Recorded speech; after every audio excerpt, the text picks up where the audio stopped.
Hello everyone, welcome to Asmi creation. आज आपण हे सुंदरसं स्वस्तिक, पटकन होणारं स्वस्तिक आहे, हे आपण बनवायला घेऊया.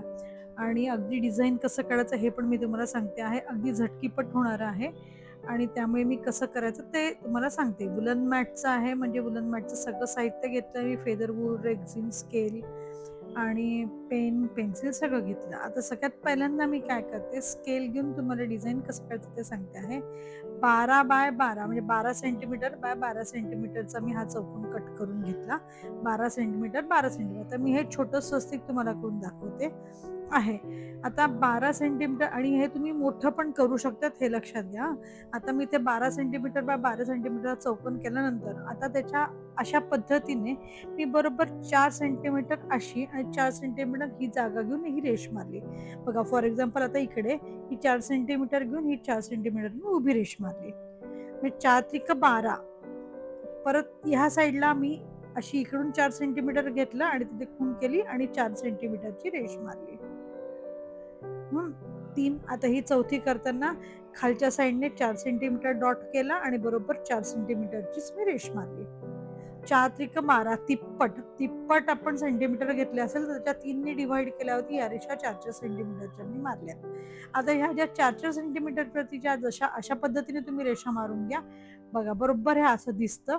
आणि अशा पद्धतीने मारल्यानंतर पुढे जाऊन काय करायचं, याला तुम्ही एक जो डार्क कलर घेतला असेल आउटलाईनला, तो आउटलाईनचा कलर लावायचा आणि मध्ये जो आहे लाईट कलर तुम्ही जो घेतला असेल तो घ्या. आता मी इथे ग्रीन कलर घेतला आहे. एक तुम्हाला मी पिंक बनवून दाखवलेलीच आहे. आता हा एक लाईट कलर, ग्रीन कलर आणि रेड कलर मी घेते आहे. आता ग्लू लावायचा आणि ग्लू गनने हे चिटकवत न्यायचं आहे. झाली तुमची रांगोळी तयार. असं जिकडे ज्या रेषा आहेत आणि कॉर्नर या सगळीकडे मी ग्रीन कलर देऊन घेते आहे अशा पद्धतीने. हा ग्रीन कलर सगळीकडे जेवढं जिथे जिथे रेषा मारलेली आहे तिथे आणि साईड असं मी रेषा अशा पद्धतीने मी तो ग्रीन कलरने करून घेते आहे. ही झाली माझी स्वस्तिकची बॉर्डर येईल आणि आतमधला रंग तुम्हाला हवा तो देऊ शकतात. आता इथे मी ग्रीन आणि रेड ठरवला आहे. आता हा पुढचं करताना स्वस्तिकचा हे पुढचा भाग येताना हा अशा पद्धतीने देते मी. बघा, या पद्धतीने देऊन तो खालती आला. झाला. त्याच पद्धतीने खालचं आणि त्याच्या साईडचं करायचं आहे. हे खालती आणायचं, इथे चिटकून इथे कट करायचं आणि पुढचं करायला घ्यायचं. आता तुम्ही इथे 2 लेयर्स जरी दिले ना ग्रीन कलरचे तरी देखील चालणार आहेत. आणि आतमध्ये तुम्ही रेड कलर घेतला तरी चालेल. आता हा ग्रीन कलर मी पूर्णपणे देऊन घेते आहे.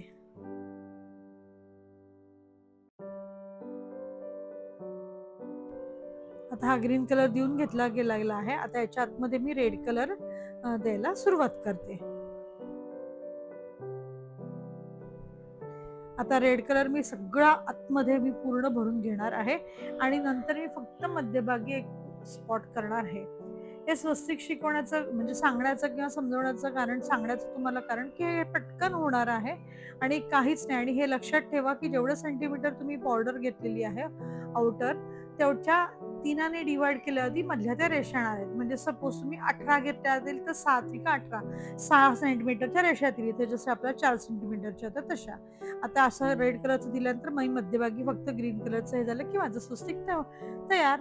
देवाजवळ ठेवायला अगदी सोपं आहे आणि पटकन आहे. छोटंसं असं सुंदर पण दिसतं, पटकन होणारं देखील आहे. बघा, हे पिंक कलरचं पण मी करून घेतलेलं आहे. जरा हे मोठं आहे. हे 18 सेंटीमीटर मी घेतलेलं आहे. हे करून बघा, मला सांगा. आवडलं तर नक्की नक्की नक्की कॉमेंट करून मला सांगा. Thank you for watching, सबस्क्रायबिंग my channel आणि असाच सपोर्ट करता ते म्हणून थँक्यू सो मच.